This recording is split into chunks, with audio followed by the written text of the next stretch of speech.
Today, let's continue talking about electronic warfare. Originally, we planned to wrap this topic up in just 2 episodes, mainly focusing on the showdown between China and the US in the South China Sea, where the weather radars over half of the Asia-Pacific region were jammed. In the industry, we call that a radar avalanche, where the entire screen is just filled with static. Initially, we thought we'd just cover this incident and be done with it. But once we started, we couldn't stop, and we even ended up going off topic, discussing events from 1994. As it turns out, everyone seems to enjoy listening, so I figured, why not go all the way and cover the entire history of China's electronic warfare development? This is a massive project, and just gathering the information took a long time because it's such a significant topic. We can't afford to make stuff up, every word needs to be accurate. If I misspeak on a minor detail, it's not a big deal, but the overall historical framework must be truthful. However, there's a bit of a dilemma. The more accurate you are, the more the platform restricts your content. This information isn't exactly classified. You can find it online, but it might be sensitive. For example, the second episode of my series seems to have been restricted, probably for this reason. But it's no big deal. 80% of my content gets restricted, so I rely on you all to share it. Additionally, a fan suggested I add a disclaimer on the screen that says, "This story is entirely fictional. Any resemblance to real events is purely coincidental." Maybe that would help me avoid getting restricted. I thought about it and figured, why not give it a try? If this episode gets restricted again, I'll put that disclaimer up next time. As long as everyone understands, it's fine. We're not making up stories here. Alright, let's continue talking about China's electronic warfare capabilities. In the last episode, we talked about the June 3, 2006 air crash, where we lost 34 top electronic warfare researchers. The loss was incalculable and directly led to the discontinuation of further upgrades to the KJ-200 aircraft. We can clearly see that from 2006 until around 2010, there were no significant advancements in our electronic warfare technology. But as the saying goes, new talent emerges over time. A new generation of talent has appeared, and these individuals are now national treasures. Their names are classified, so I won't introduce them, and besides, I don't know them. Let's talk about the equipment instead. After 2010, our electronic warfare equipment began to develop rapidly, and the speed of this development has been remarkable. In this episode, we'll be telling some stories, so let's first introduce the main players. In the last episode, we mentioned that airborne electronic warfare platforms are crucial. The US mostly uses Boeing platforms like the Boeing 737. Similarly, China primarily uses the Y-8 and Y-9 platforms. For example, from Goksun 1 to Goksun 10, they all use the Y-8 platform, while Goksun 11 started using the Y-9. To save time, I won't introduce each one individually. I'll just touch on the older models. Let's start with independent aircraft. For example, Goksun 1, our Y-8CB electronic countermeasure reconnaissance aircraft, is equipped with a synthetic aperture radar. We discussed what synthetic aperture radar is in the last episode. Essentially, it's used for electronic reconnaissance and includes some electronic intelligence capabilities. Goksun 2 is the Navy's first dedicated electronic intelligence reconnaissance aircraft, modeled after the EP-3. Regardless of how well it was copied, the direction was correct. We introduced the functions of the EP-3 in detail in the last episode, so Goksun 2 was built according to those technical standards. I've heard that it was initially not very advanced, but after years of upgrades, it's now said to be on par with the EP-3. Goksun 3 is an electronic jamming aircraft, the same one that had a showdown with the SEP-3 over the South China Sea. This model is equipped with jamming antennas on both sides and is dedicated to electronic jamming and suppression. It doesn't intercept communications, it mainly interferes with the enemy to the point where nothing can get done.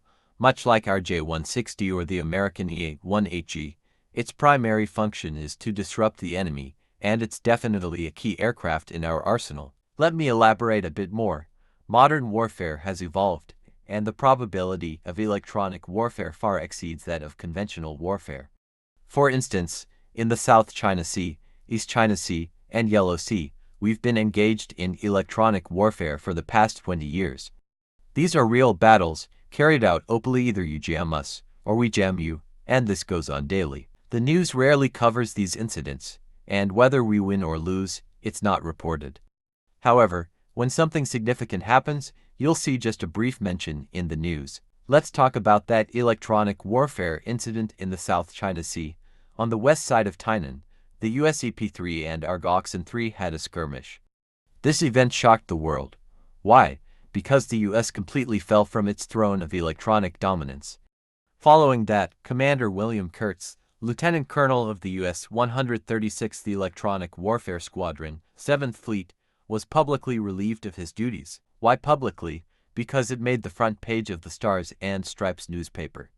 This was a globally sensational event. In the past, it was unimaginable for anyone to win an electronic warfare battle against the US. The reason the US maintains global military dominance isn't just because of its dozen or so aircraft carriers or its thousands of nuclear weapons. It's because of its electronic dominance. The electronic warfare between China and the US in the South China Sea marked the end of America's advantage over China. Military dominance has since started to decline. Some might not believe it, saying, "It's not that serious. It was just a skirmish between two aircraft. How could that mean the end of US dominance?" Well, let me explain the US's modern warfare strategy during the electronic warfare era. How do we fight wars nowadays? Whether it's the Air Force, Navy, or Army, can you operate without electromagnetic signals? Let's start with the Army. If all electromagnetic signals are suppressed, even telegraphs can't be sent. How can you command thousands of troops? Are you going to rely on messengers like in World War I, running with little notes from the headquarters to the front lines to deliver orders? Is that realistic? And what about tanks? Without electronic signals, tanks wouldn't even have navigation and could easily get lost, let alone arrive on the battlefield on time. The Air Force relies even more on electronics. Planes rely on navigation once they're airborne. Without electromagnetic signals, they can't even land safely. And the Navy, in the vast ocean, how would they navigate? By using the sun and a compass to determine direction. Even fishing boats would get lost and become ghost ships without electronic signals. Submarines would have no idea where they are. So why was the US able to so easily win wars in Iraq and Kosovo in the last 20 years? Because their electromagnetic warfare capabilities are so advanced. They first suppressed the opponent's electromagnetic signals, turning them into blind and deaf entities, essentially sending their military forces back to a pre-World War I state where they are incapable of fighting. That's why the US has been considered the strongest military power in the world for the last 30 years. Now, think about why the US couldn't win in Afghanistan. It's because Afghanistan never had any significant electromagnetic signals to begin with, so US interference was pointless. They ended up fighting for 10 years, draining their resources.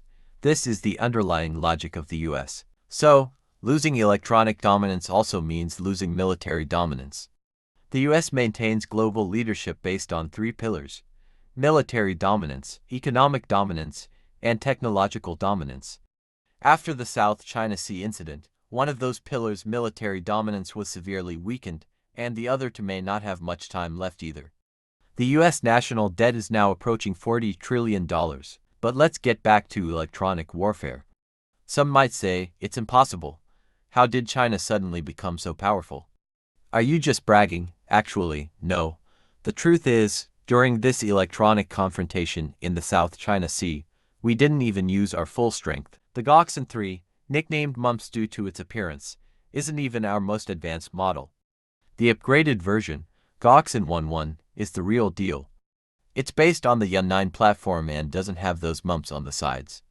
The interference capability is said to be 6 times that of the Goxin-3, capable of full-spectrum jamming. What is full-spectrum jamming? It's the equivalent of a nuclear bomb in electronic warfare.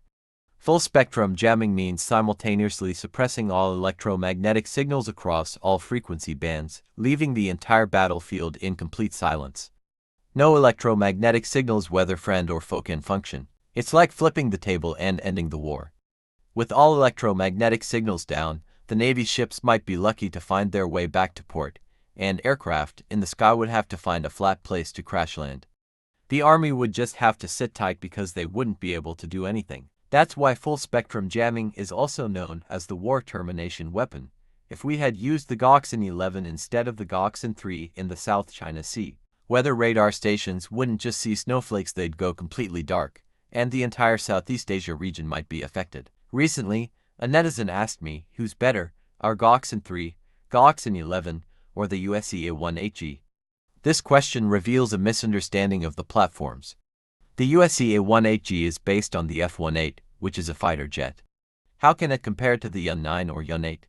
The EA-18 can only carry electronic pods, and its real competitor is China's J-160, but even the J-160 outperforms it. Before the J-160, the EA-1HE was indeed dominant, but after the J-160 came out, the US realized the EA-1HE's electronic pod power couldn't match ours. But the EA-1HE is just that platform, and it can't provide more power. The US even resorted to attaching a small wind turbine to the front of the EA-1HE's electronic pod to increase its power. Isn't that a joke? So, the EA-1HE can only compete with China's J-160, while the Goksan 3 and Goksan 11's real opponent is the EP-3 from 20 years ago. The US has indeed declined over the past 20 years. Despite all the talk in the news about new developments, many remain just PowerPoint projects, with few actually materializing. Meanwhile, China has been quietly making significant progress, with new technologies emerging one after another. In the world of military technology, it's like rowing against the current. You either move forward or fall behind. Resting on past achievements won't work. Our electronic warfare capabilities didn't just emerge overnight. After 2010, new equipment began to appear steadily. Initially, we were cautious and didn't boast too much, but after a series of events, we realized our strength and decided to show it, leading to the South China Sea electronic warfare incident where we gave the US a hard time. It's like a fight first, you push and shove to test your opponent, and once you see they're weak, you go all in. For example, on March 28, 2016, Japan reported building a new radar observation station on Yonaguni Island in the Ryukyu Islands, 150 kilometers from the Diao Islands. They even boasted that this radar station was specifically aimed at China, citing China's increasingly active maritime activities and the need to strengthen the defense of the southwestern islands. The issue of the Diao Islands had gradually quieted down after 2010. Why? Because we had achieved regular patrols over the Diao Islands. But Japan was still not willing to give up, and in 2016, they decided to make another move by provoking us again. Our foreign ministry responded on the same day, stating that China's position on the Diao Islands and the East China Sea issue is clear and consistent. We are firmly committed to safeguarding the sovereignty of the Diao Islands. We hope Japan will do more to contribute to regional peace and stability rather than the opposite. At the same time, China firmly opposes any provocative actions by Japan against Chinese territory. These diplomatic statements may sound like cliches to ordinary people, who might wonder why we don't take stronger actions against Japan, or at least criticize them more harshly. But these words can make foreigners break out in a cold sweat. Why? Because for decades, whenever we made such statements, it meant we were about to take action. The exact timing would be a surprise. This incident occurred on March 28, and by September 25, 2016, 6 months later, Japan's radar observation station on Yonaguni Island had been completed, equipped, and staffed. Japan had been on alert, knowing from experience that China wouldn't let this slide. Sure enough, on that day, the radar detected 6 Chinese aircraft rapidly approaching. The radar identified them as 6 H-6K bombers that had already crossed the Diao Islands and were about to pass through the Miyako Strait. This meant that Japan's homeland was now within range of our cruise missiles. The Japanese decided to intercept, thinking that since there were only 6 H-6K bombers without air superiority, 2 F-15s would be enough. These 2 armed F-15s quickly took off and headed towards the Miyako Strait. But when they arrived, they were shocked. There were no H-6 bombers, just a massive formation of 42 aircraft. Over 30 J-16s were in the mix, along with 4 or 5 bombers and 2 distant KJ-500 airborne early warning and control aircraft. The 2 Japanese F-15 pilots exchanged glances and decided to retreat. Facing a force of 42 aircraft, they were lucky just to get out alive. As they turned to flee, their radar screens went completely white with static. They were blind and deaf and had to fly back to their base by relying on landmarks. The two F-15s returned safely, and the 42 Chinese aircraft flew back after completing their mission. Later, it was revealed that among the 42 aircraft in our formation, there was a Galaxin 8. This Galaxin 8 is an upgraded version of the Galaxin 2, primarily used for electronic reconnaissance and electronic deception. This incident was a complete face slap to Japan. You built a radar station in the Ryukyu Islands, right? Well, how effective was it? I sent over a formation of planes, and you had no idea how many there were. Now, most people would stop here, but we're not like most people. This wasn't the end of the story.